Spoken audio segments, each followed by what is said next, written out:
Sveiki, atėjusieji. Ačiū, kad nepabūgote sniego pusnų ir šalčių ir to sniegiai ištryptų takučiu atėjote į kelią. Tai pradžioje galbūt reikėtų sutarti dėl vieno termino. Tai ta Švento Jokūbo kelią, Camino de Santiago. Aš tiesiog vadinsiu keliu ir šitaip sutaupysime laiko.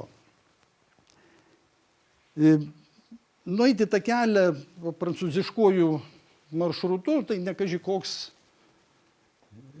fizinis žygdarbis. Tokių kaip aš pernai buvo 4 milijono.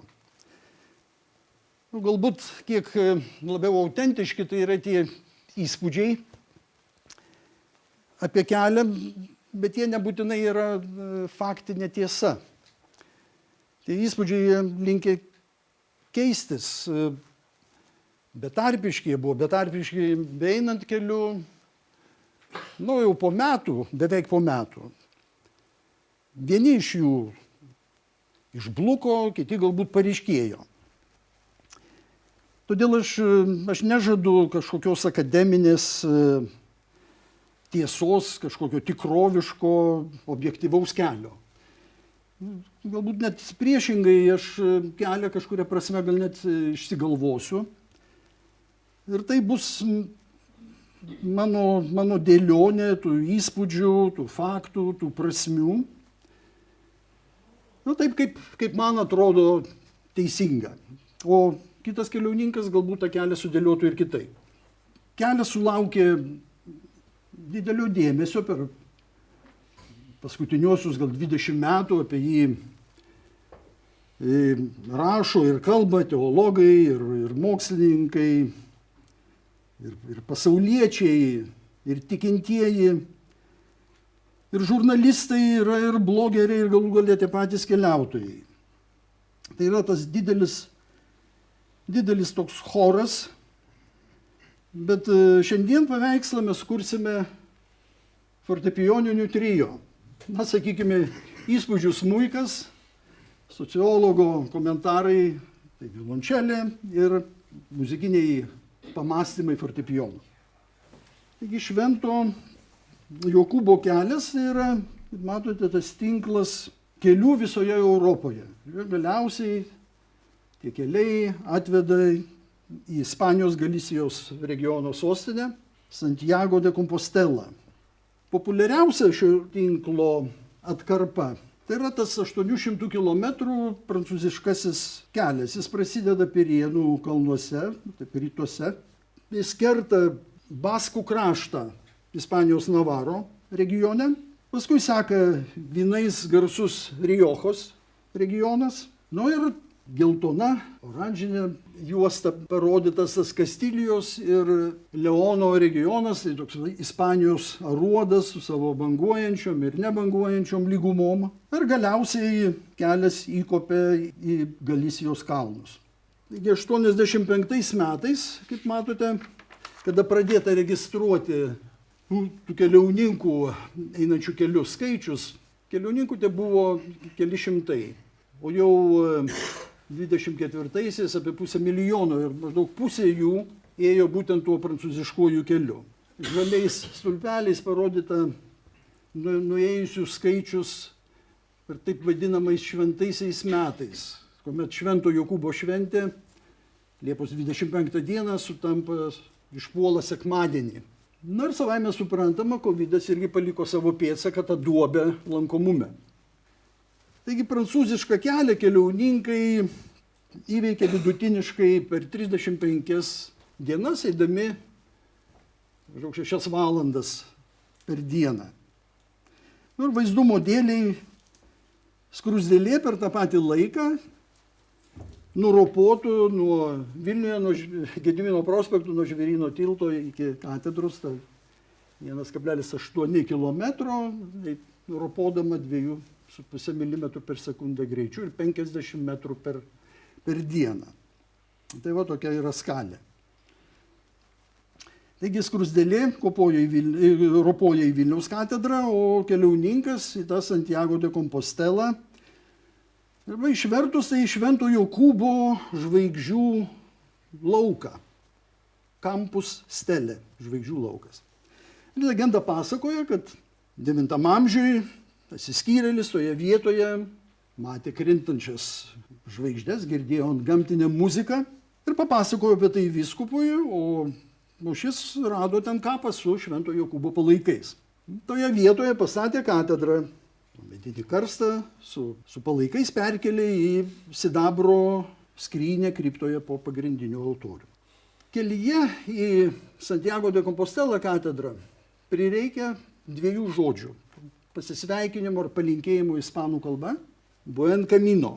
Ir šitas palinkėjimas subendravardiklina tą kalbų internacionalą ir klegėsi kelyje. O prie Pamplonos katedros yra stovas su buen camino vertimais įvairiomis kalbomis. Taigi pasirodo, kad romanų kalbų grupėje ir anglų kalba linkima gero kelio. O štai jau pradedant graikų, germanų, slavų kalbomis linkima teisingo kelio. O lietuviškas variantas tai ypač įdomus. Kaip matote, šituo lietuvišku palinkėjimu vietininko linksniu pasidžiaugiama, jog esi teisingame kelyje. Bet šitaip kelyje tas gėris ir teisingumas sutapatinami, o vėliau pamatysime, kad prie jų pritaps dar ir grožis. Taigi teisingas, tiesus kelias. Ir jis yra tiesiausias, aišku, skrendant. Čia kaip mano vienas bičiulis pakomentavo, kad tie 800 km tai yra juokas, valanda skrydžio lėktuvu. Yra tokia mobilioji programėlė, vadinasi jinai išmintingas maldininkas. Ir jinai tą lėktuvo valandą jinai padalina į 3 atkarpas. Čia tas kelias parodytas rytais viršuje, vakarai apačioj. Ir kiekvienai atkarpai yra grubiai atseikėta po trečdalį arba 1,5 savaitės ėjimo. Reikia pagirti tikrai tą programėlės autorių, jis labai taikliai ir poetiškai įvardino kiekvieno etapo esmę. Tai pradžioje kūnas, ypač kojos, grūmėsi su nuovargiu. Toliau kūnui nugalėjus, jau vidurinėme trečdalyje atsimerkia protas, galva pradeda mąstyti. Na ir galiausiai, jau paskutinėme etape, jau tiems, kas nori ir ieško, yra suteikiama galimybė prikelti dvasią. Dvasios simbolinė buveinė yra širdis. Tai aš toliau ir pasakosiu apie kelią, pagal šitą schemą. Taigi kelio ir kūno grumtynės yra labiausiai jaučiamos pirmąsias savaitės. Nors šiaip, aišku, tos grumtynės trunka visą kelionę. Bet tose grumtynėse kartu ar atskirai, anksčiau ar vėliau sudalyvauja visos juslės. Ir akis, ir ausis, ir nosis, liežuvis, galų gale lytėjimas. Ir būtent kelio nenueisi jo nepalietęs. Kojomis, kaulais, sąnariais, sausgyslėmis, raiščiais, raumenimis. Nu, liesti tikrai yra ką. Tai gali būti padus masažuojanti akmeninė tarka, arba gali būti padus glostanti žolė. Gali tekti žengti per purvinėlį, arba čiuožti lygiomis plytelėmis klotų taku. Nuo natūralaus takelio miške iki kokios asfaltuotos šalikelės. Dabar galime pamėginti paliesti tą kelią visi kartu.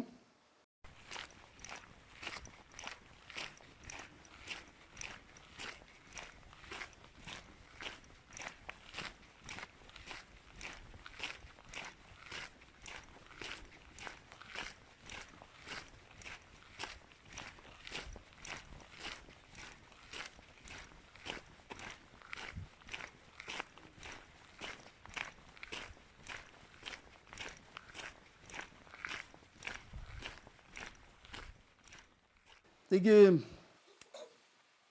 po tų pirmųjų savaičių kūnas apsipranta ir susitaiko su ta fizinė prievarta. Nu ir tuomet teprašo nepagailėti poilsio, skysčių, vandens, kalorijų. Na ir, žinoma, tai jau šventa, prižiūrėti kojas. Tai ir šalto vandens vonios, kokia pagalvė kojoms pakilėti, priešuždegiminis kremas, pleistra ant pūslių.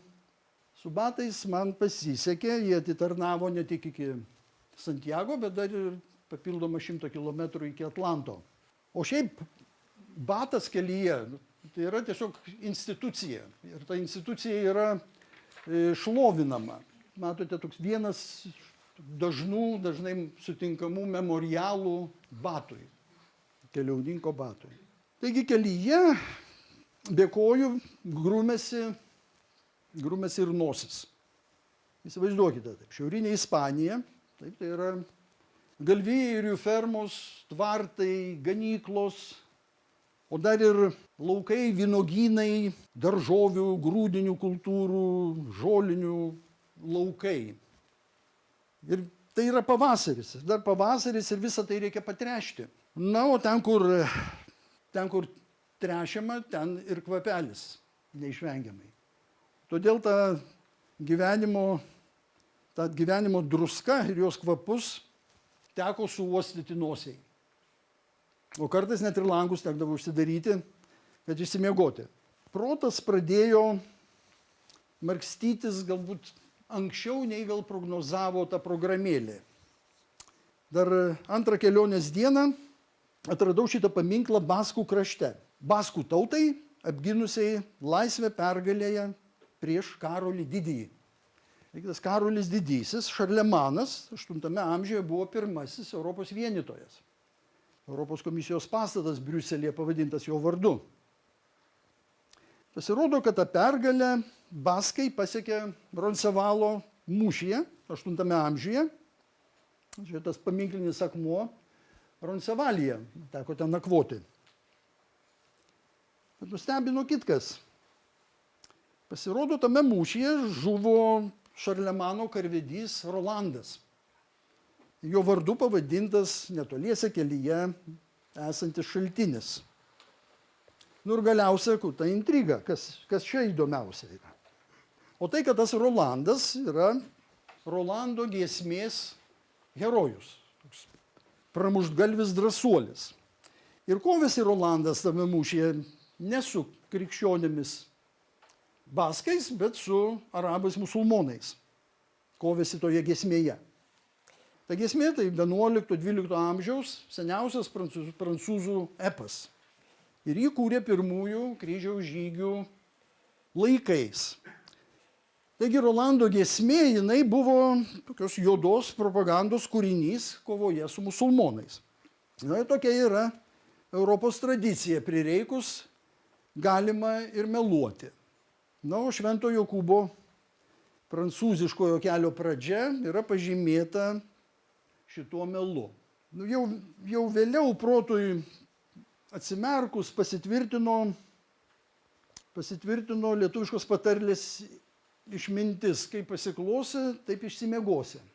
Pasiklosi netiesos legendą, na, ir jos prakeiksmas lydės po šiai dienai.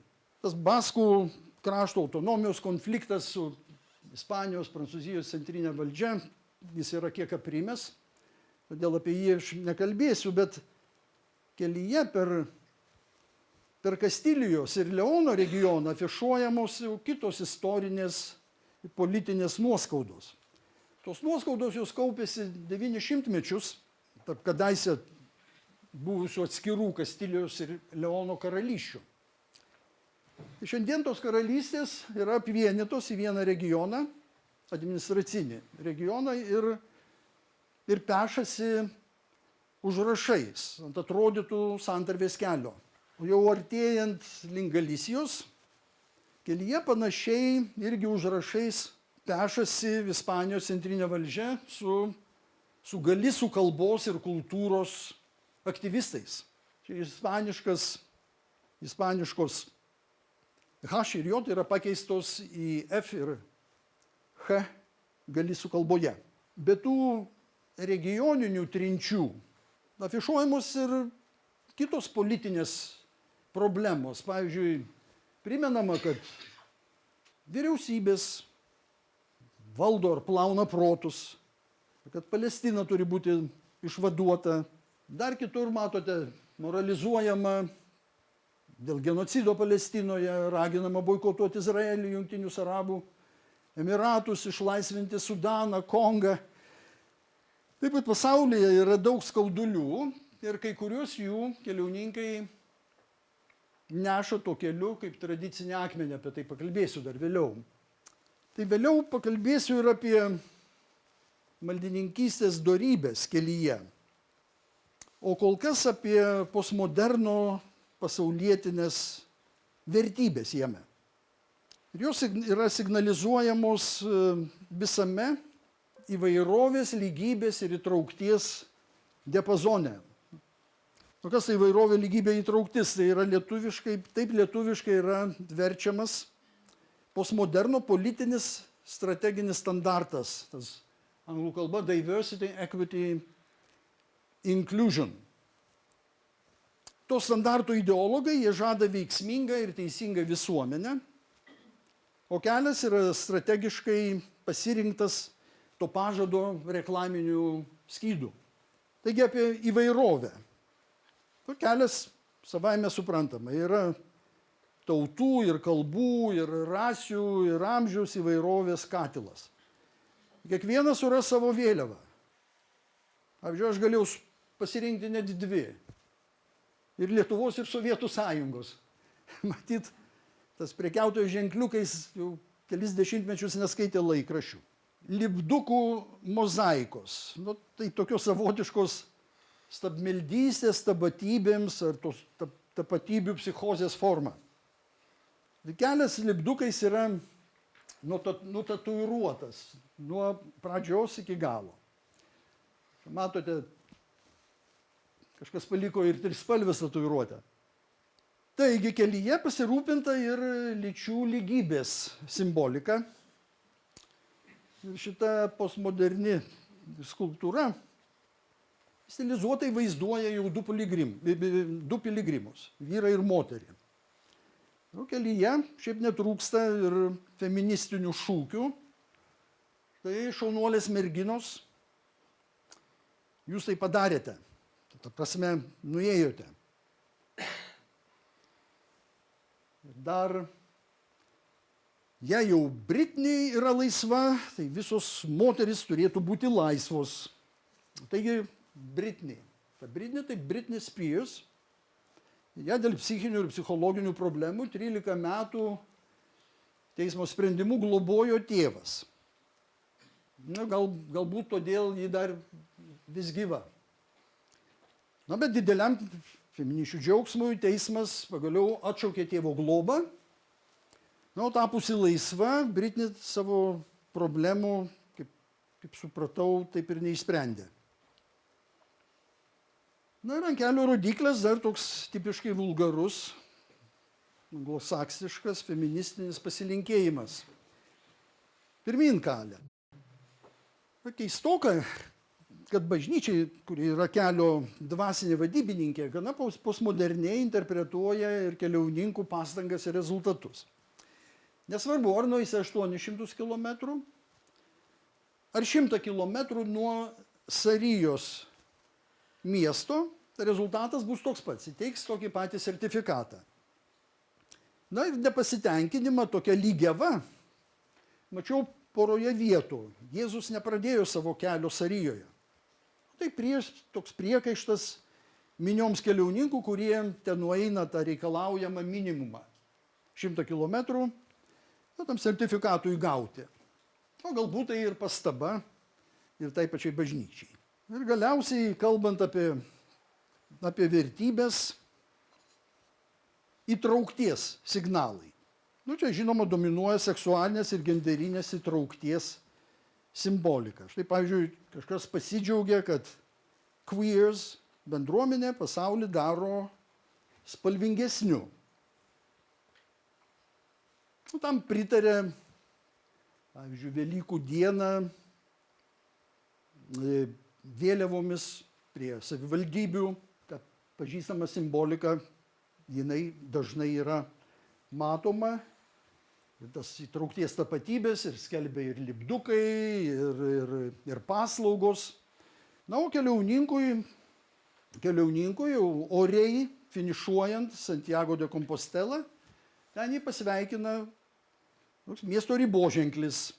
Tuo pačiu maldininkų dar ir primena, kad jis yra įtraukaus miesto toleruojamas svečias, ne šeimininkas.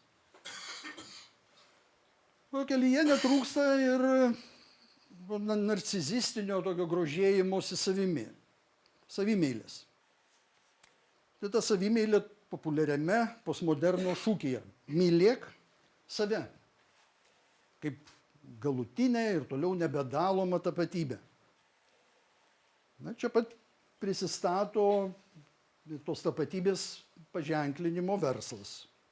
Tatuiravimas čia skelbia akcija piligrimo tatuiruotėms. Žengimą į Galisiją paskelbė šis betono luitas su istorinė ir kelio simbolika, o keliauninkai jį papuošė dar ir sava susireikšminimo simbolika. Pasirodo čia kažkada buvusi keliauninkė vardu Iris.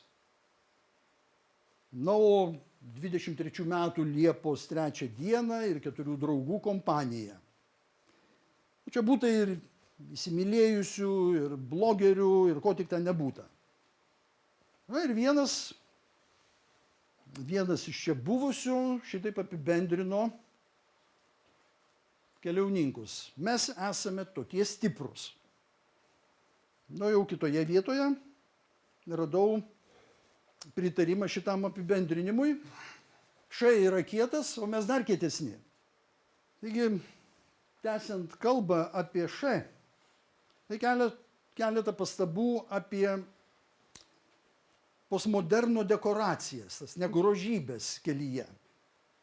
Prigimtinio ar žmogaus sukurto grožio apsuptyje negrožybė nėra kur dingti, yra lengvai atpažįstama. Tai reikia pažiūrėti atsimerkusių protų, parodyti pirštų, nebijoti pasakyti savo ar kitiems. Negražu. Žinoma, nevalia teisti negrožybės kūrėjo kaip asmens, bet idėją, kūrinį būtina teisti. Be to, priešingai ne asmeniui, kūriniui negalioja nekaltumo prezumpcija. Kūrinys turi įrodyti, kad yra nekaltas, kad jis neneša netiesos, blogio ar bjaurasties. Čia dabar keletas pavyzdžių iš tų kelio dekoracijų, kurios neįtikino manęs nekaltumu.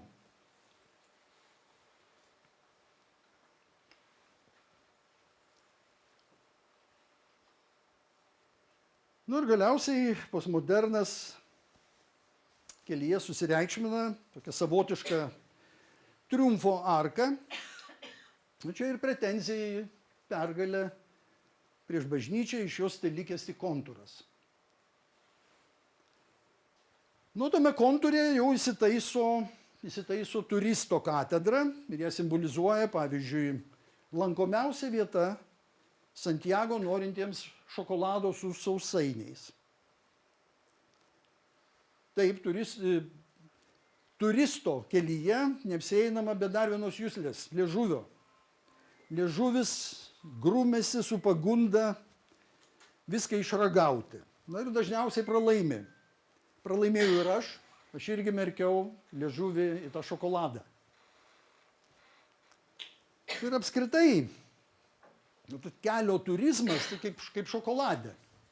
Pasaulietinis kelio globėjas, paslaugų verslas, jisai pasirūpino, kad turistui, vartotojui nieko netrūktų.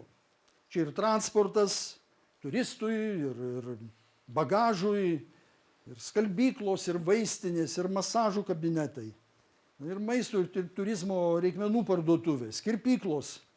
Ir žinoma, už visą tai reikia mokėti. Čia pat bus ir bankomatai. Kaimelyje galite būti vienas kitas namas, bet bus ir bankomatas. Prisipažinsiu, viena paslauga aš pasinaudojau kirpykloje, nesinorėjo eiti keliu susivėlusiam.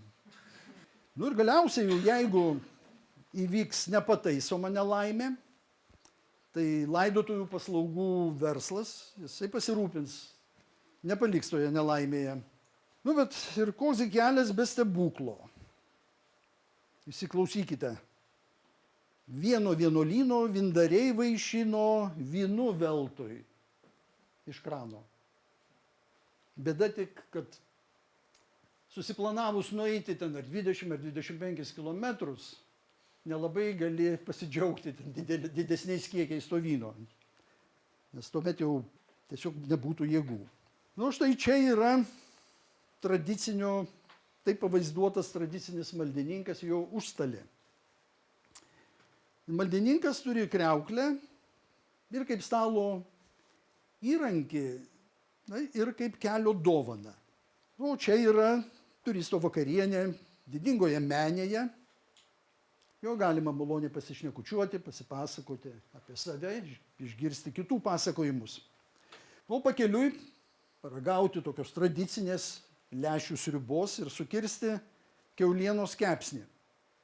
Taigi ir aš ten buvau ir vyną alų gėriau, per barzdą varvėjo, priešingai nei pasakoju, burnoj daug turėjau. Po tokios vakarienės atėjo laikas turisto maldai. Ateisiu viešbutį. Greitai viršiu į dušą. Bus šampūno ir bus dušo gėlio. Nusiprausiu, gaučiu rankšluostėlių. Nusišluostysiu. Čia pat merino vilnos drabužėlių susiskalbsiu. O paskui apsiavęs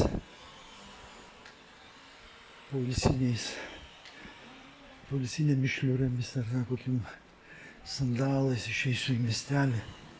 Čia pat užsisakysiu estrelos šalto bokalo, didelį būtinai, jeigu gal nepakaks.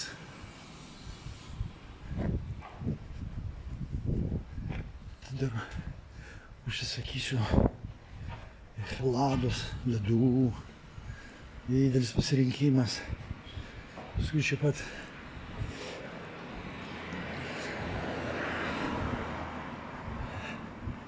pat kepsnys, koks nors lauks.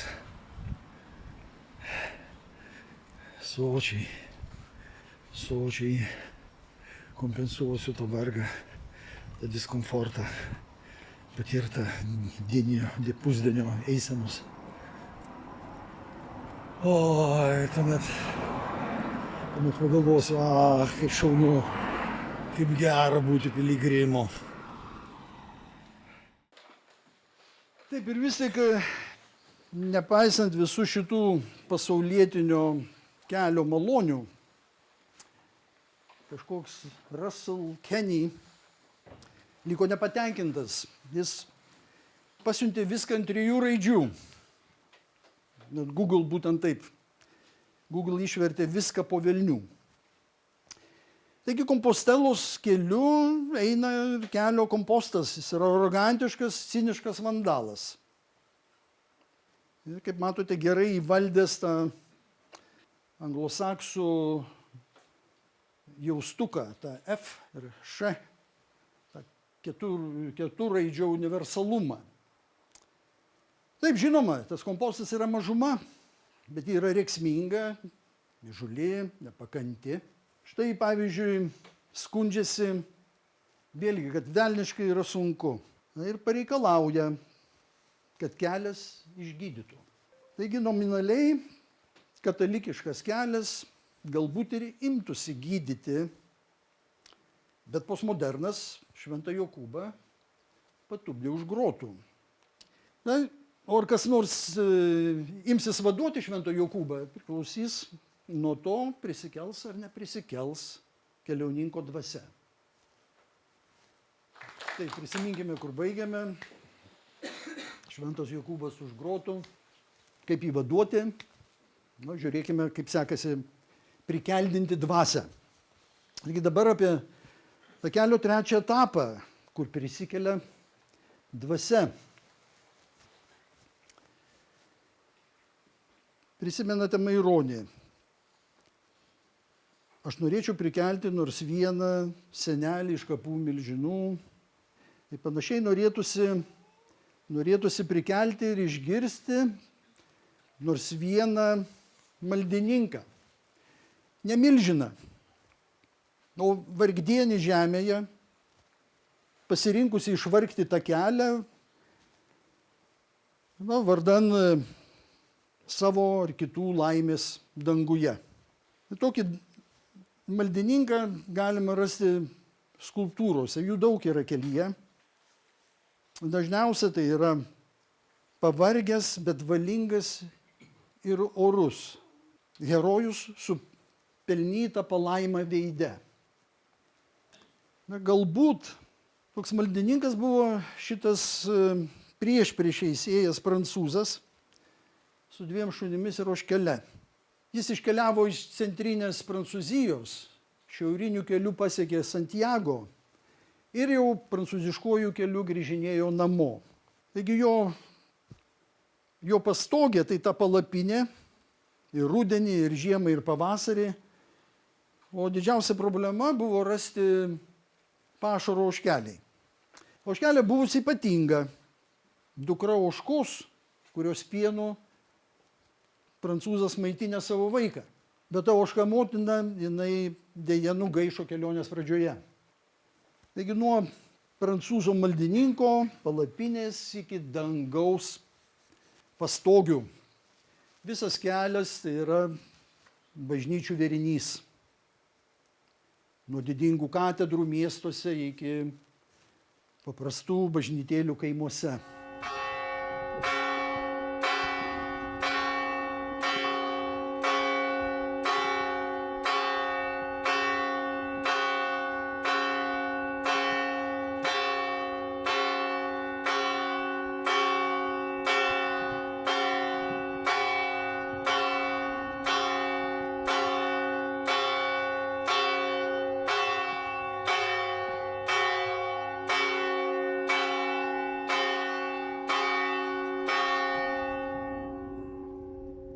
Viename tų tokių kaimelių suklypusi bažnytėlė su aptvaru avelėms ganytis.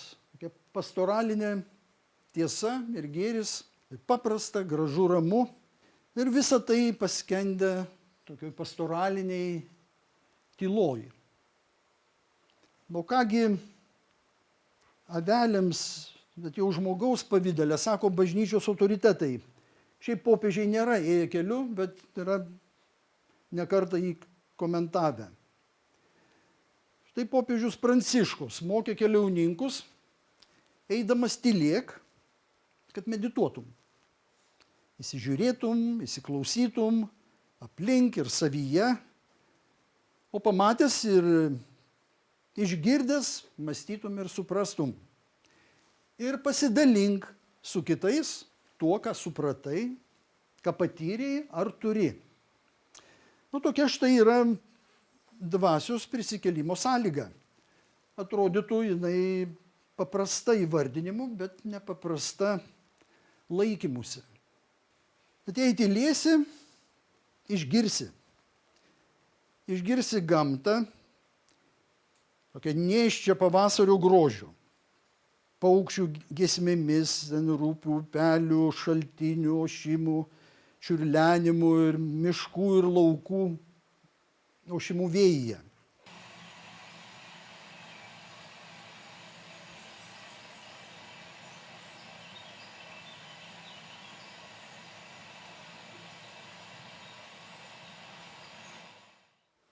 Jei tylėsi, tai tą grožį, tą nėštumą gamtos grožių pamatys ir akis.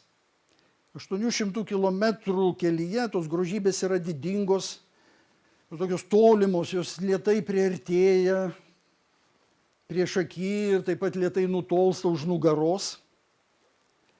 Jas reikia įsižiūrėti, bet tam reikia ir tokios savotiškos kantrybės ir to noro ir valios to grožio siekti. Vėlgi pamėginkime per tą minutę kitą žiūrėti ir galbūt pamatyti.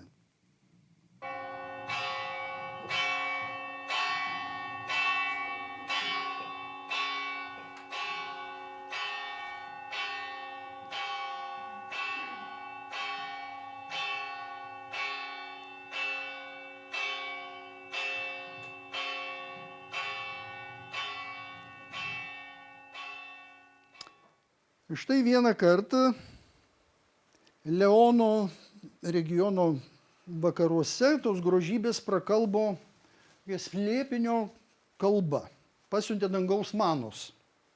Pradžioje galvojau, kad tai aplink žydėjusių vaismedžių žiedlapiai, bet pasirodo, tai buvo snaigės. Tai šitaip tyloje tos palaimos vaizdai papildo palaimos garsus. Taip akis, ausis glosto vieną kitą. Bėda galbūt tik tai, kad kelyje apskritai ta tyla yra reta prabanga, nes jie nuolat drumščia civilizacijos garsai. Tai pramoniniai triukšmai, mašinos keliuose ir traktoriai laukuose, dar vienur kitur net lėktuvai oro uostuose. Bet žinoma, didžiausias tos tylos drumstėjas tai yra tas turistas. Dažniausia turistai eina grupėmis, o nuobodulį ar nuovargį veja tauškalais, muzika, radiju. Ir tokių turistų, taip jau gaunasi, daugiausiai ispanų. Jų ypač pagausėja nuo tos jau minėtos Arijos likus 100 kilometrų. Maždaug, įsivaizduokite, tokia garsinė aplinka.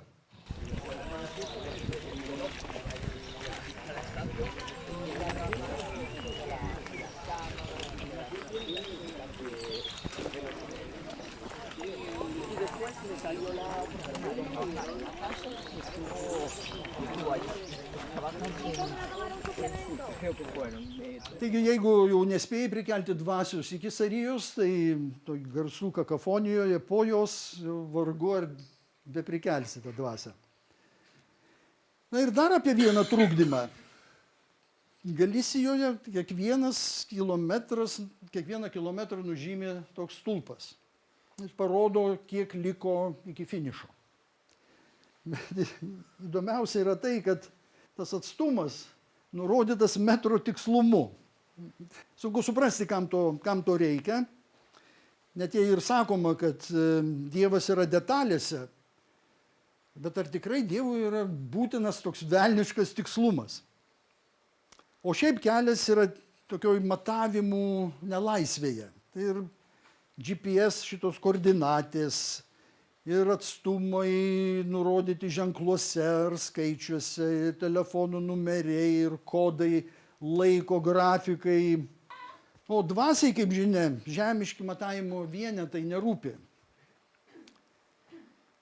Taigi be tos tylos priesako praverstų dar ir priesakas nematuok. Tiesiog eik, negalvok, nei apie metrus, nei apie kilometrus, ten valandas, minutes. Tiesiog leisk akims ir ausims netrukdomai siurbti vaizdus ir garsus, o galvai mąstyti. Ir vis tik turiu prisipažinti, kad aš matavau likus 150 kilometrų iki finišo Osebreiro kaimelėje Galisijoje. Tai stovi šita daili bažnytėlė. Prie jos kampo šliejasi paminklas vienam parapijos kunigui. Jis ir palaidotas tos bažnytėlės koplyčioje. Tas kunigas tai Donas Elijas Valinija, San Pedro. Jis praėjusio šimtmečio, 8-9 dešimtmetį, ėmėsi reanimuoti Švento Jokūbo kelią. Ir būtent tą prancūziškąją atkarpą. Visi buvusi šimtmečiais užmiršta ir apleista. Taigi Don Elijas, jisai nustatė maršrutą, tvarkė paminklus, nužymėjimus, infrastruktūrą. Ir 93 metais tas kelias buvo paskelbtas UNESCO paveldu. Don Elijas sugalvojo ir kelio simbolį, šitą geltoną rodyklę. Čia ant akmenėlio, akmenėlį gavau kaip suvenyrą po mišių šitoj bažnyčioj. O čia štai jau yra akmenų krūvelės, krūvos ar net kalneliai. Ir juos sunešė keliauninkai, nes kelio tradicijoje akmuo tai yra gyvenimo skausmas, rūpestis ar vargas. Ir juos keliauninkai atsineša iš namų, palieka kelyje ir šitaip tos naštos lyg atsikrato, o atlėgus tiems vargams prisikelia dvasia. Toje pačioje bažnytėlėje yra surašyta maldininko malda, piligrimo malda. O aš ją pavadinčiau egzaminu. Tai malda yra ilgoka, bet jinai sudėliota pagal šitą šabloną. Nors ir tą dariau, bet to nepadariau, niekur nenuvykau. Tai dabar aš save paegzaminuosiu. Ir pirmiausia įvardinsiu sąlygas. Taigi, pirmoji sąlyga, nors ir nukeliavau iš rytų į vakarus, bet nepasijutau laisvu būti savimi. Niekur nenuvykau. Antroji sąlyga. Dalinausi viskuo su visais, bet neišmokau atleisti. Niekur nenuvykau. Toliau. Nors ir padėjau, kuo galėjau, bet nesugebu kurti laimės, ramybės ir vienybės, niekur nenuvykau. Nors ir turėjau visą, ko reikia kelionėje, neižvelgiau tame Dievo malonės, niekur nenuvykau. Penktoji. Nors patyriau grožybės ir ramybę, bet nesupratau, kas jų kūrėjas, niekur nenuvykau. Ir galiausiai tokia apibendrinanti sąlyga. Jei nuo šiol nustojau ėjęs tuo keliu, ieškojęs ir gyvenęs, kaip jis mokė, ir neseku Dievo Kristuje kelrodystę, niekur nenuvykau. O dabar mano atsakymai. 4 iš 5 sąlygų atsakau dėja taip. Galbūt galėčiau vienur kitur mėginti paieškoti kažkokių smulkių nuopelnų. Taip, sveikindavausi, tuo pačiu buvau ant kamino ir išklausydavau kitus, ar ten pats pasipasakodavau. Dalinausi kokią tabletę, ar pleistrų, ar kremų, gal net ir užkandą. Taip stengiausi tylėti, įsižiūrėti, dalyvavau mišiuose ir supratau supratau, kad ramybė randasi iš tiesos, gėrio ir grožio, tačiau nepajėgiau atleisti tiems, kurie jos drumšia ar iš jų tyčiojasi.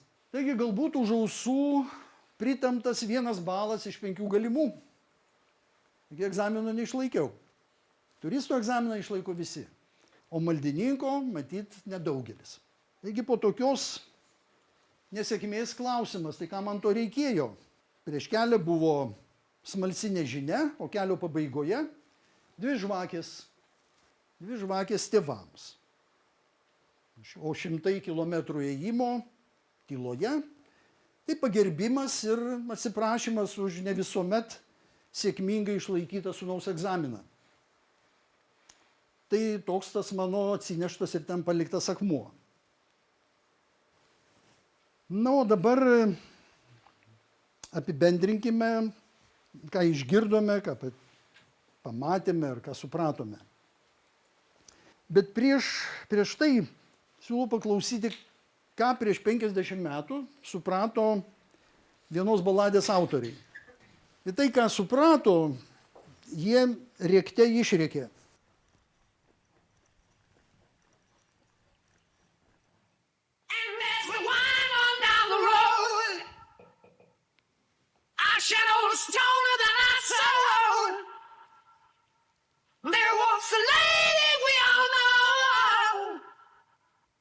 Shines white light and wants to show how everything still turns to gold. And if you listen very hard, the truth will come to you at last. When all wanted what is all, to be a rock and not the roll.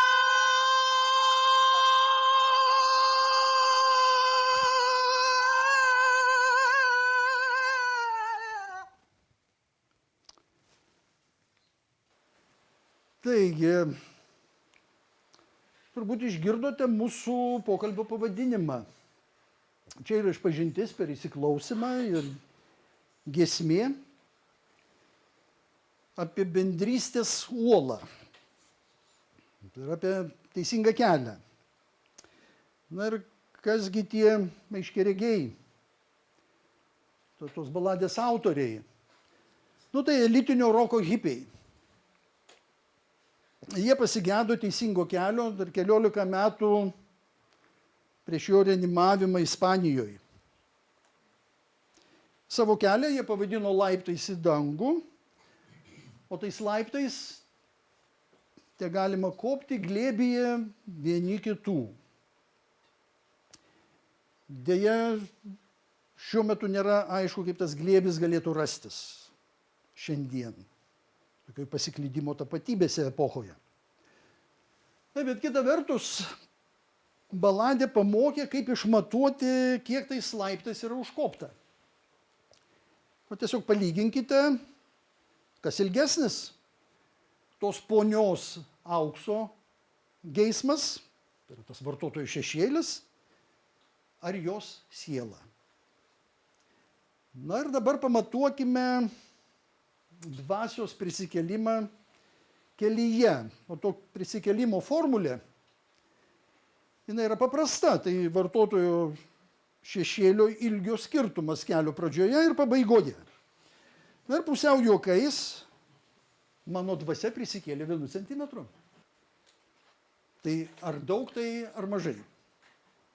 Tai optimistas pasakytų, kad stiklinė yra puspilnė, o pesimistui pasirodytų, kad jinai pustuštė. Taigi jų ginčui aš pamėginau įvardinti kelią vienu sakiniu, įvardinti 2 supratimus apie kelią. Maldininko ir turisto supratimą. Taip, štai čia yra turisto. Nuotykio paviliotas kūnas, įkinkomas darbui, kuris atlyginamas asmenukėmis, alaus bokalų, bažnyčios paunksmėje, na ir patalų pagal poreikius ir galimybės. O čia už tai yra maldininko sakinys. slėpinio sužadinta, valegena kūną jojo link, kur net ir pražiūrėjimas pro šalą atlyginamas tiesos, gėrio ir grožio užuominomis. Na ir raginimu jomis pasidalinti. Jau artėjant link pabaigos viena istorija. Sutikau aš vieną Britą, dar gerokai anksčiau, kai ėjo jis keliu pirmą kartą. Jis pasodino keliose vietose ąžuolų gilių. Na, kaip tėvo atminimo dovana dukroms. Bent kol kas tos gilės nesudygo. Bet kelyje sudygo kitkas. Galisijoje jau artėjant prie Santiago kelias vingiuoja giraitėmis.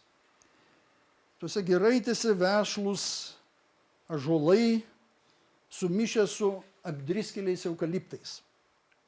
Tai iš kurgi tie dabar apdriskeliai? Pasirodo, XIX amžiui katalikų misionierius atvežė eukalipto sėklų iš Australijos. Ir jie sudaigino ąžuolų krašte. Ir žinoma, tam pritarė ir žemėtvarkos, ir miškų pramonė, nes visą tai nešė pelną. Nu, po 150 metų ekologai šitą eukaliptų invaziją vadina Australijos prakeiksmu. Šitaip invazinių eukaliptynų šešėliai ir lupenos užgožė tradicinių ąžuolynų sielą ir pomiškio žolę. Tai panašiai ir su keliu.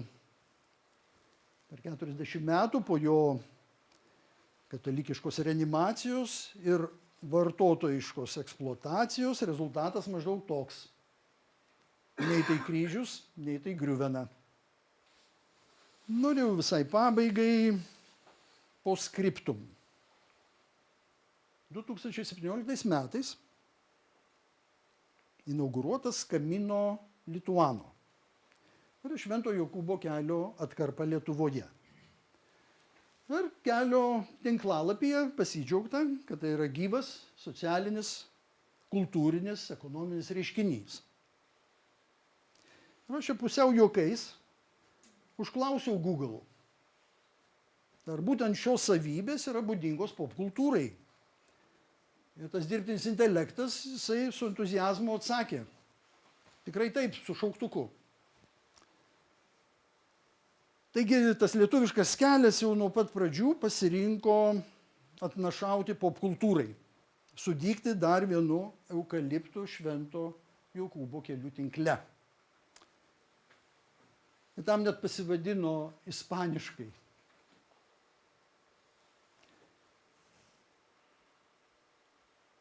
Taigi Lietuva nepasitikė savimi. Terioja autentiką ir tenkinasi skoliniais ar surogatais. Mėgdžioja ir pataikauja. Na, papugavimų pagarbos neprisišauksi.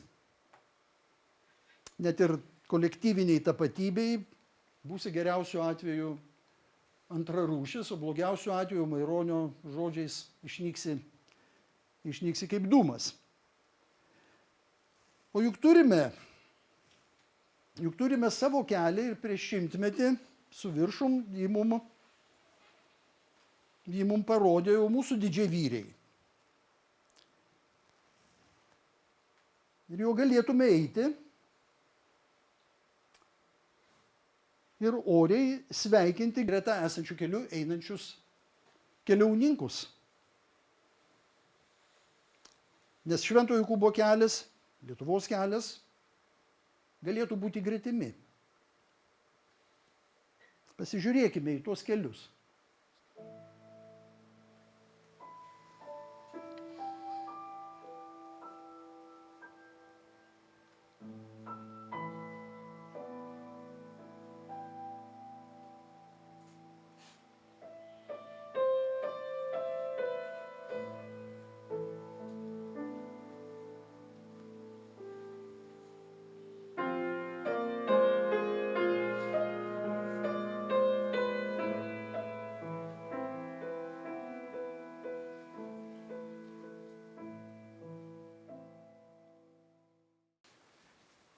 Na, o Švento Jokūbo kelias Čiurlionio žvaigždžių laukui dar pasiuntė ir sveikinimo ženklą. Vyčio kryžių su žvaigžde. To lik ir ragindamas prisiminti Maironį, paimsim arklą, knygą, lyrą ir eisim Lietuvos keliu. Lietuvos keliu į Biliūno laimės žiburį, į Biliūno Kompostelą, su jo laimės formule. Žvaigždžių pasėta, grožio šviesa laukose, namuose ir pirkiuose, ir tiesos ir gėrio ramuma galvose ir širdise. Ar ne tokią regėjo Lietuvą vasario 16-osios signatarai? Ir sveikinu su rytdienų švente.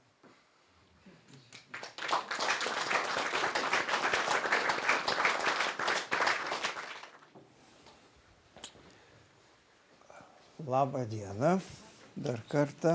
Ačiū Jonai. Aš prisipažinsiu, nesu ėjęs šituo keliu, bet nuo pat nepriklausomybės pradžios labai domėjausi, buvau netgi pasiryžęs nueiti, bet dabar nežinau, ar nueisiu. Ne po Jono, aišku, ne po Jono pasakojimo. Jono pasakojimas kaip tik atskleidė tokių įvairių detalių, jo tas požiūris toks kitoks, negu, sakykime, kiek man teko skaityti ir girdėti pasakojimų. Netgi mano studentės 2 yra praėjusios ir paskui rašė baigiamuosius darbus. Tai aš šiek tiek tą kelią teoriškai įsivaizduoju, bet Jonas šiek tiek papildė tą mano žinojimą. O aš norėčiau jūs šiek tiek į kitą dimensiją įvesti. Ką aš turiu galvoje? Žinot, sociologai yra kritiški žmonės. Nes pati sociologija yra kritiška, dėl to jos sovietiniais laikais iš tiesų ir nebuvo. Nes ji mėgina sakyti, nors Jonas pritars, nors jis yra biologas, gamtos atstovas, kad mūsų požiūris visada yra subjektyvus ir šia prasme socialiniai mokslai, nors jie siekia tiesos, vis tiek yra subjektyvus, bet vis dėlto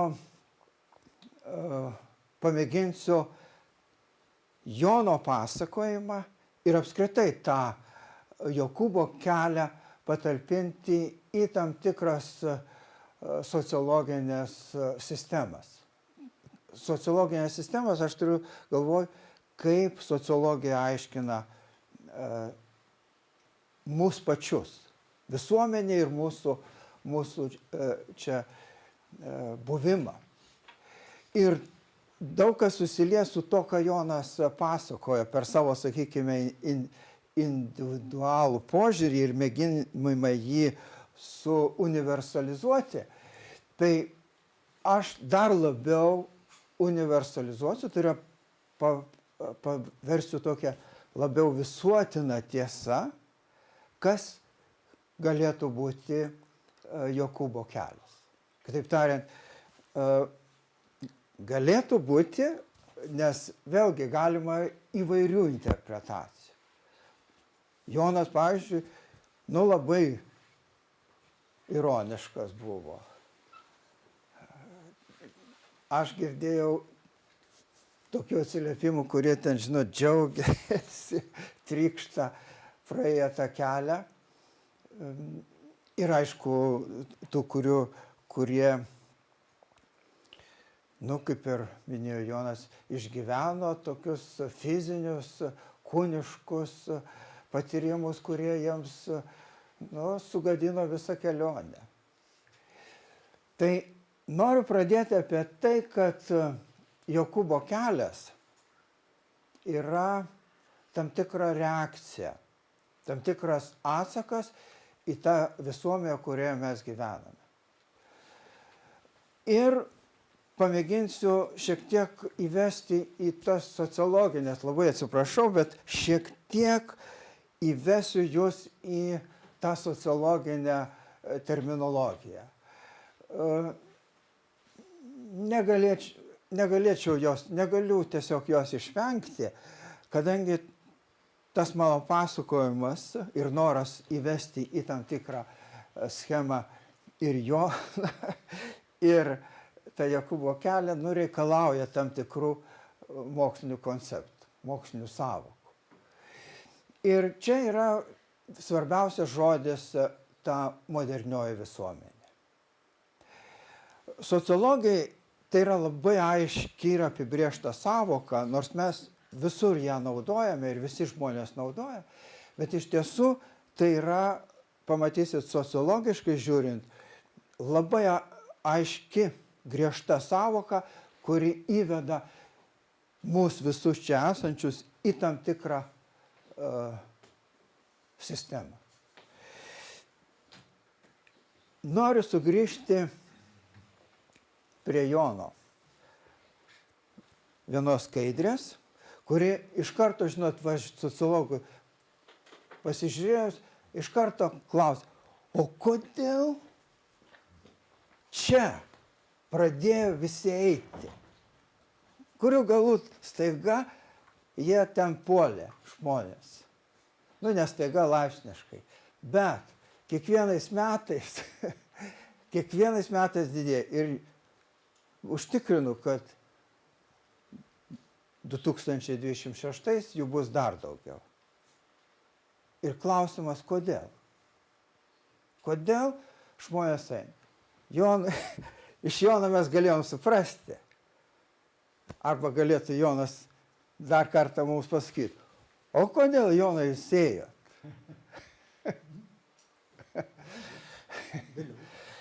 Atsakymas, iš tiesų gal ir ne iki galo mes patys ir neatsakom į tą klausimą.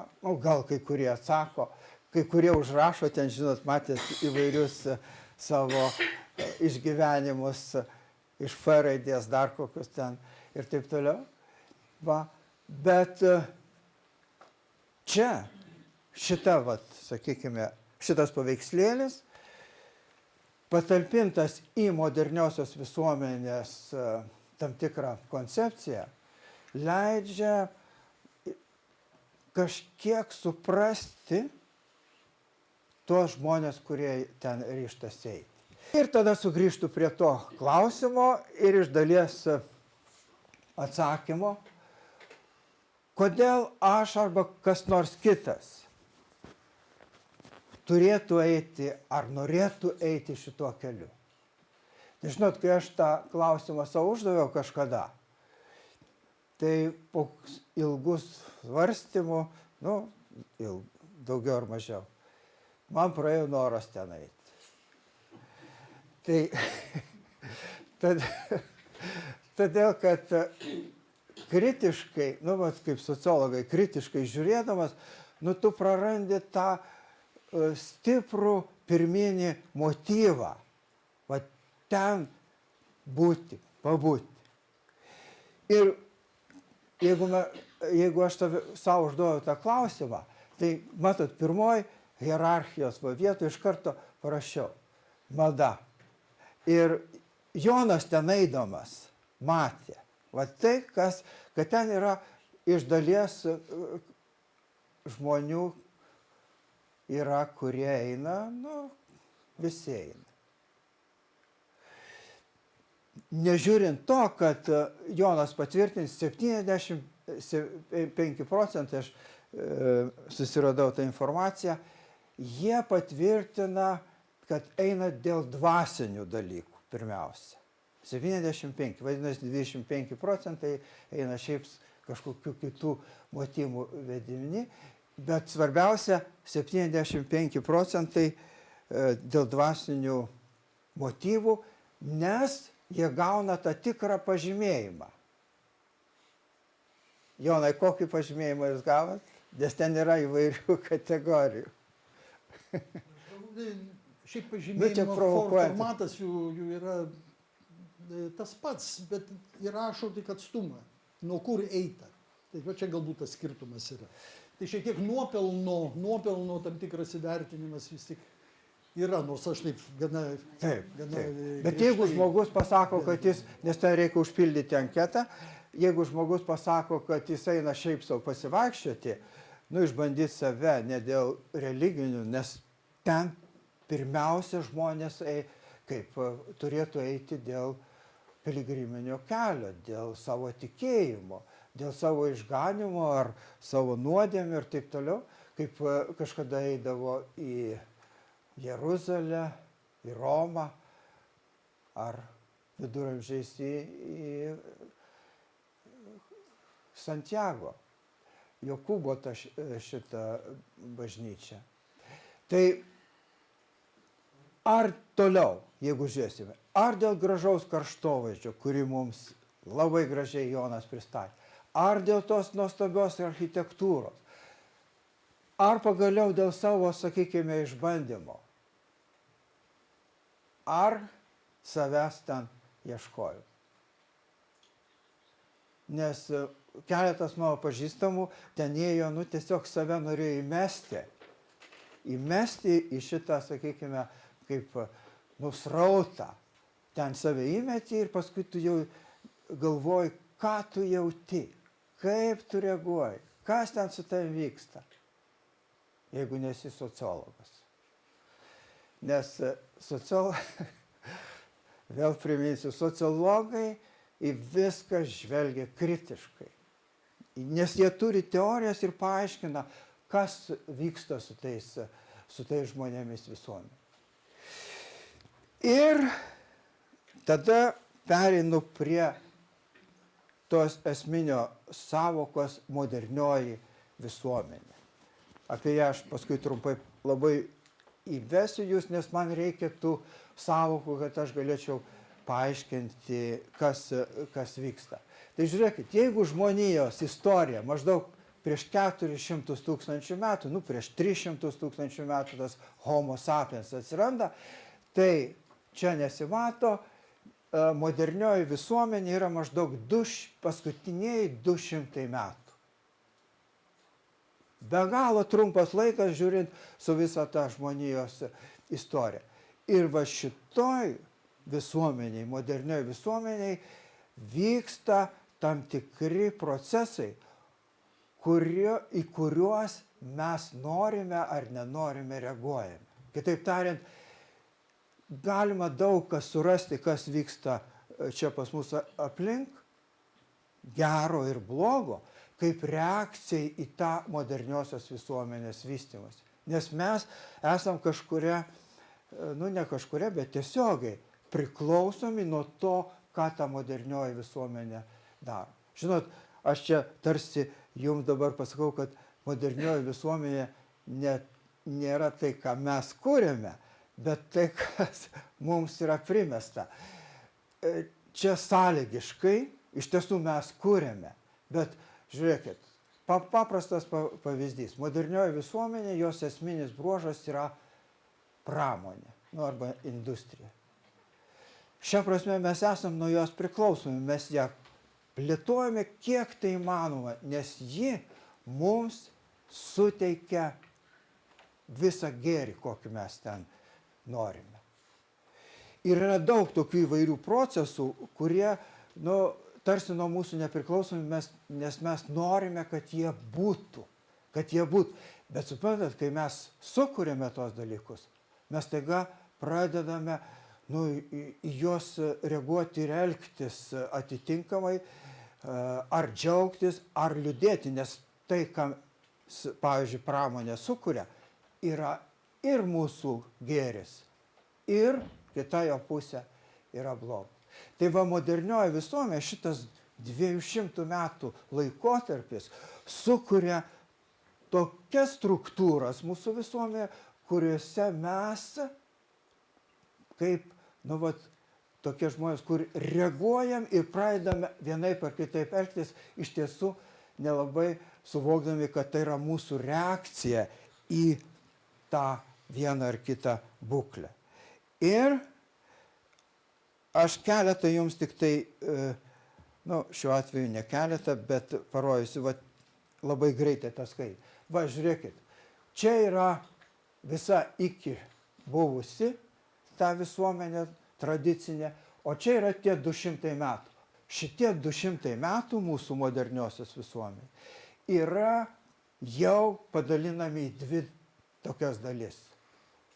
Nes tarp tų 200 metų yra labai stiprus pokyčiai. Ir žiūrėkit, Britas Gittensas skiria klasikinę modernybę ir vėlyvoji arba brandi modernybė.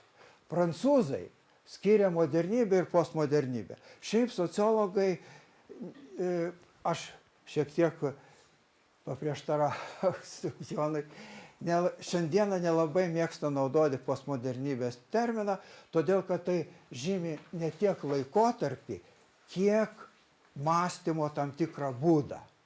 Paskui aš trumpai pakomentuosiu. Iš esmės, kai mes kalbame apie modernę visuomenę, tai šitas padalinimas turi mintyje pasikeitusią mūsų socialinio sugyvenimo sistemą, mūsų tarpusavio santykių sistemą. Kai kalbam apie pirmąją modernybę, kaip pavyzdžiui, vokiečiai. Vokiečiai pirmoji ir antroji. Tiesiog nesivargina ten kurti kokius terminus, sako pirmoji, antroji modernybė ir jos viena nuo kitos skiriasi pagal tai, kaip mes tarpusavį bendraujame. Toliau, atsakykime, Britų, pusiau Lenkų. Jis sugalvoja netgi terminus kietoji ir takioji modernybė. Tarsi vaizdiškai mums pasako, kad pirma modernybė yra kažkodėl kieta, o šiandieną jinai yra tokia pasklidusi. Ir tai pirmiausia susijęs su mūsų tarpusavio santykiai. Ir čia toliau vėl atrado Bekas ir Gittensas tarpusavį tam tikrų sąlyčių, pradėjo rašyti abu knygas ir jie vadina modernybę ir refleksyvioji modernybė. Labai daug kas susišaukia su to, ką Jonas čia mums pasakojo, todėl kad jis paniręs į savo tą refleksiją ir jam einant tuo visų keliu, visą laiką tas klausimas, ką aš darau, O iš esmės tai yra šitos antrosios modernybės ypatumas. Mes tiesiog esam įmesti, priversti būti labiau refleksyvūs. Ir ne dėl to, kad apmąstytume save, bet dėl to, kad ta modernioji visuomenė mus įmeta į tokią situaciją ir mes priversti apie tai galvoti, kas mes esame. Aš čia beveik jau pasakiau įžangą, kodėl žmonės pradeda eiti tuo keliu. Ir čia yra toks amerikietis, žymų politologas, kuris kalba apie materialinės ir postmaterialinės vertybės. Iš esmės tai yra trumpai tariant, čia mes norime sukurti gerą gyvenimą ir visi masiškai kūrė ir geroji valstybė yra tikslas tas, kuris mums sukuria. O čia mes pradėjom galvoti apie savirealizaciją. Mes galvom, kadangi mes esam, sotus, laimingi, šiltai aprengti, o čia pradedam galvoti, o ką aš čia darau, kas aš toks esu. Ir čia dar vienas amerikietis postindustrinė. Žiūrėkit, aš pasižiūrėjau nesenai, tiesiog pagal, man ten reikėjo surasti duomenų, mūsų didžiausias BVP yra susijęs su paslaugų sfera. Pramonė, aišku, savo dalį įneša, bet finansinės ir visas kitas paslaugų. Tai va, industrinė ir postindustrinė skiriasi. Čia yra pramonė, dominuoja, o čia paslaugos. Ir mes šiandien atsisakom tekstilės, medžio ir taip toliau. Ir žiūrėkit, va čia vėl paimu jau konkrečiai vieną autorių, tam, kad labiau sukonkretinti, ką aš sakiau apie tą refleksyvėją, apie tą antrąją. Ir važiuokit, čia yra tas, kur mes gyvenom iki 1990 metų Sovietų sąjungoje, nes Sovietų sąjunga tipologiškai yra retrogradiškai buvo ta pirmosios modernybė, bet dar labiau, ten viskas buvo sukausta. Tai žiūrėkit, čia žmogus baigia vidurinę, įstojo, gavo profesiją ir baigia gyvenimą su ta profesija. Viskas sustiguota, viskas padaryta aišku. Vadinasi, aiškus gyvenimo ciklas. Gimiai, darželis, mokykla, profesija, šeima ir pensija. Ir tu baigiai. Griežta lyčių tapatybė. Tik 2 tapatybės. O jūs matėt, kaip ten šito kelionė reiškiasi tos tapatybių, lyčių įvairovė. Ir mes šiandieną šitą vienaip ar kitaip aiškiai konstatuojame šiandieną, bet tai jau bus kitas.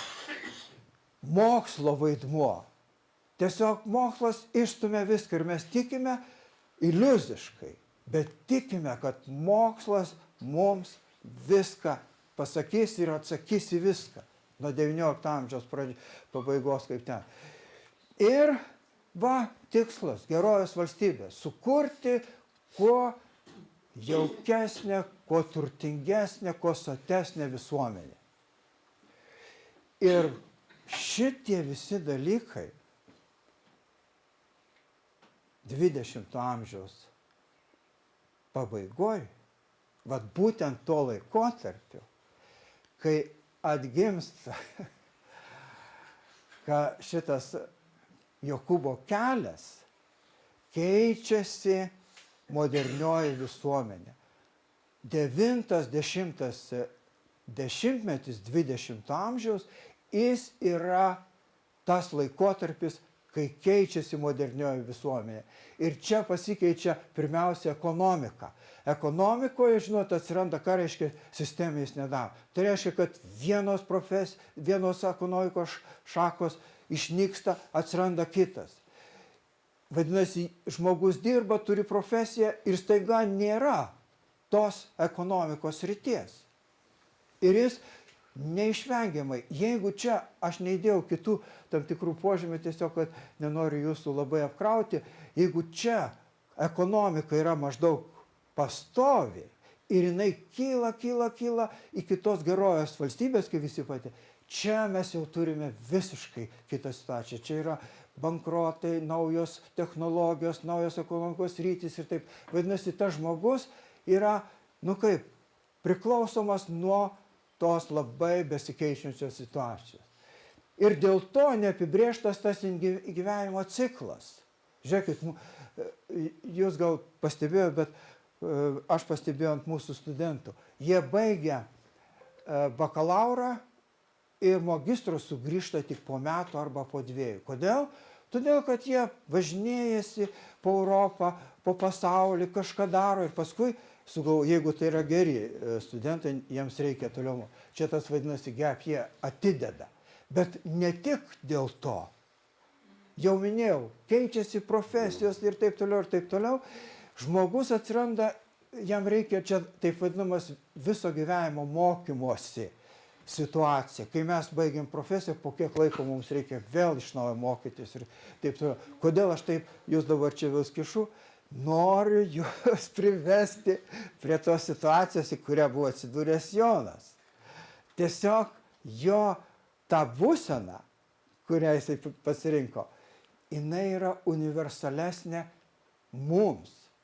Lyčių vaidmenų lygiavertiškumas. Žiūrėkit, šiaip sociologiškai skamba čia ir ar teisiškai labai gražiai, bet pagalvokit apie tos žmonės, kurie pakliūna į tas situacijas, kurie jaučiasi iš pradžių ne savam kailyje, ne savoj lyty. Tai tokių neapibrėžtumų individams daugėja. Lygiai taip pat ta antimokslinė, antiscientistinė situacija. Jeigu mums anksčiau mokslas buvo ten, žinot, pažangos viršūnė ir taip toliau, tai šiandieną mes labai kritiški. Ir pirmiausia, žinot kam?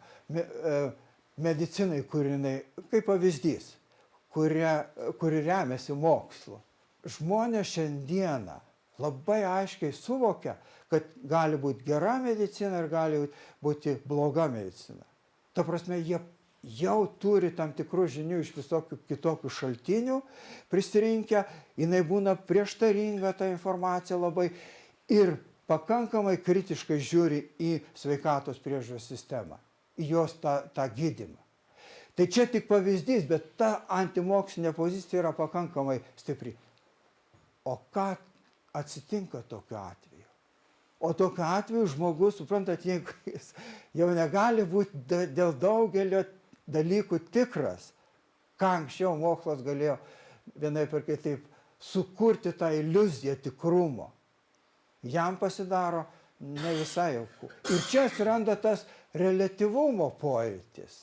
Jisai reliatyvumo reiškia santykinumo. Tiesa kaip tokia, aiški tiesa kaip tokia, išnyksta. Ir iš čia pamatysit plaukia dar didelių dalykų. Kai pakyla į politinį lygmenį šitas reliatyvumas, tai tada dar labiau.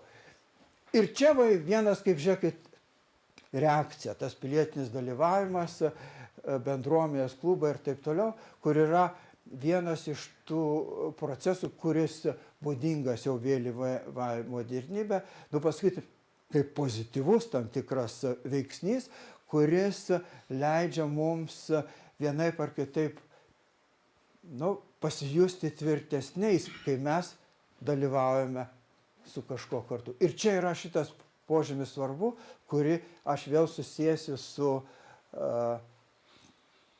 Jokūbo keliu.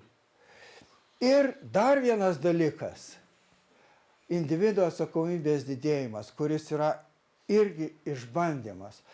Žiūrėkit, jeigu ankstyvoji modernybei individas yra labai stipriai įtrauktas į institucijas visas, dėl to Baumanas vadina kietąją modernybę. Jis ten, viskas ten yra įsivaizduojama, kad yra aišku, nes viskas pagrįsta mokslu. Lyčių vaidmenys, profesijos, ekonomikos kryptys, visi galvoja, kad taip ir bus.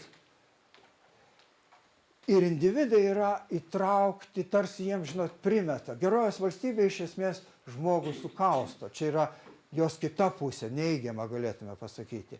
Jinai jam viską pradeda jo rūpintis, jam viską pateikia, bet iš kitos pusės jį įrėmina į tam tikrus rėmus, kuriuose jis tampa nuo jos priklausomas.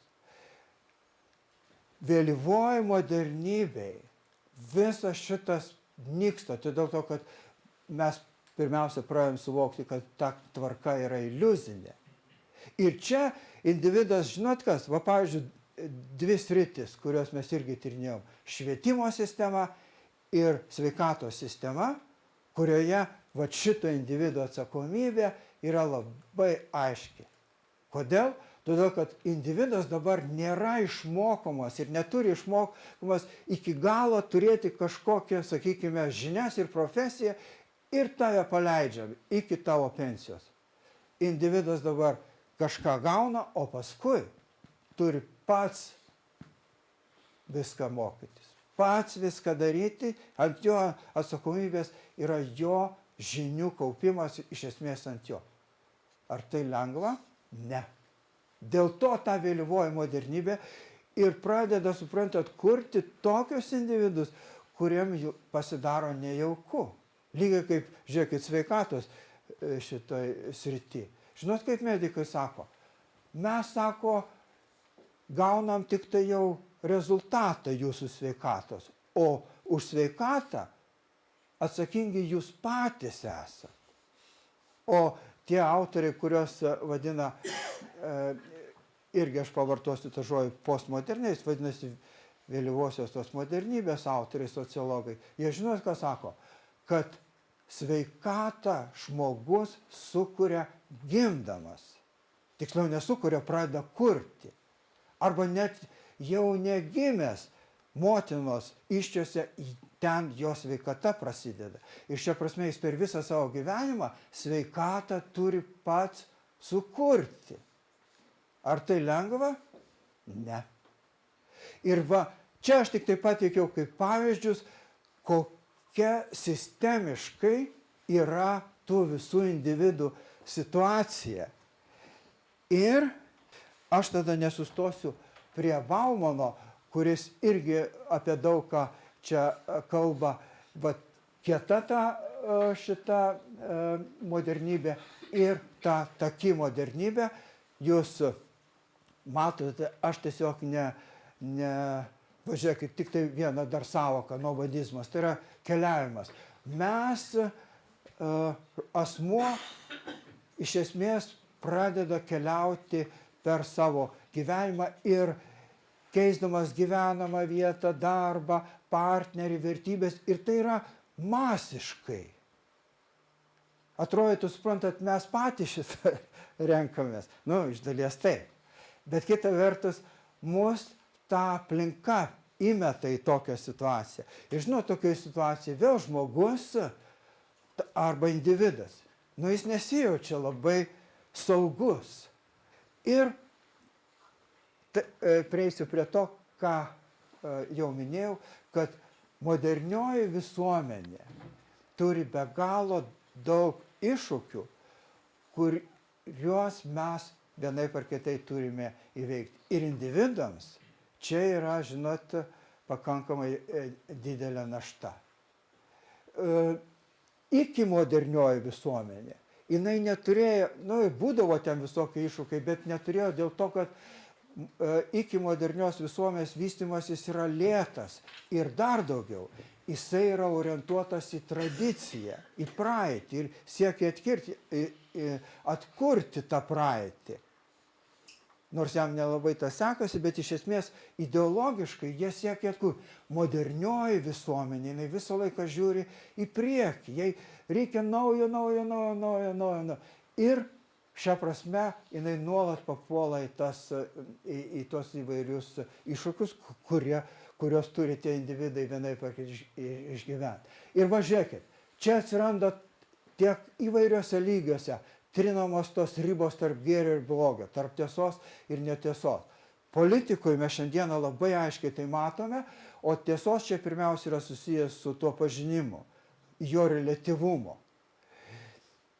Daugialypės tapatybės, ne tik lyčių, bet įvairios kitos, kur mes turim profesinės, ten, žinot, kaip pavyzdį jums pasakysiu, yra atlikti tyrimai šitą 50 metų moteris, kur yra išsiskyrusi, vaikai yra išvažiavę, tėvai yra mirę. Jos žmonos, mamos, dukters vaidmuo faktiškai išnykęs. Nes nėra, suprantat, tos situacijos, kurioje ji atliktų tos vaidmenys. Koks jos tada vaidmuo? Čia irstant, žinotai, pirmai modernybė ir mes perinant į tą, kai moteris yra išlaisvinamos iš tų tradicinių vaidmenų. Dar vienas, žiūrėkit, atsakas, tik dėl, nesiplėsiu per daug, bet tam, kad jūs pakraupinčiau. Tiesa, daugiau ar mažiau mums viskas suprantama. Tai yra faktais grindžiamas tam tikras žinojimas. Kai mes įsivaizduojame, kad yra faktai apie tai, kas yra tikra, kas yra objektyvu. Šiandieną, žiūrėkit, egzistuoja tokia tiesa, tiksliau tokia savoka, kaip posttiesa. Posttiesa reiškia, kad, žiūrėkit, sudaromos tokios sąlygos, kai yra konstruojama visuomenės nuomonė pagal jų, sakykime, vienokias ar kitokias emocijas ir pagal jų, sakykime, kažkokius požiūrius, įsitikinimus. Vat, žiūrėkit, ką daro šitas Žemaitaitis. Nuvažiuoja ten Žemaitijoje, kurie yra nepatenkinti, o nepatenkinti visada yra, pakankamai yra sudėtinga visuomenė ta modernioji. Ir jis jam kalba tą, kad atitiktų jų emocijas, atitiktų jų, sakykime, kažkokius požiūrius. Ir jiems tai yra tiesa. Tai žinot, šiandieną ne tik kokie nors politikai, bet masinės komunikacijos priemonės pakankamai efektyviai naudoja įvairius būdus, kai žmonėm pateikia vieną arba kitą. Ir tada šita būklė yra vadinama posttiesos. O dar atsiranda savoka posttiesos, kai jinai reiškia, kai tiesiog mėginama išspręsti šitą problemą, nes tai yra, viską taip surelatyvina ir žmonės, pradeda netikėti daug ko, kad prie jos neįmanoma gyventi, sudėtinga gyventi, sutarti. Tai mėgina ieškoti, kaip po šitos posttiesos jos išvengti. Ir čia, kaip mėginama ieškoti tą problemą, mėginant atstatyti savo autoritetą, kaip ieškojimas tos tikrosios tiesos, tų faktų. Ir, bet čia jau su pažinimo teorija susiję, su tuo, kad nėra, filosofinių požiūrių žiūrint, nėra tokios aiškios pažinimo teorijos apie tiesą. Jeigu jūs pasižiūrėtumėte į vadovėlį kokį nors filosofą, ten pamatytumėte kokias 5 tiesos teorijos, kaip jas grįžti. Ir iš tiesų yra pakankamai sudėtinga pagrįsti, kokia ta yra tiesa būtų. Beveik paskutinė mano skaidrė, prieinant prie kritikos.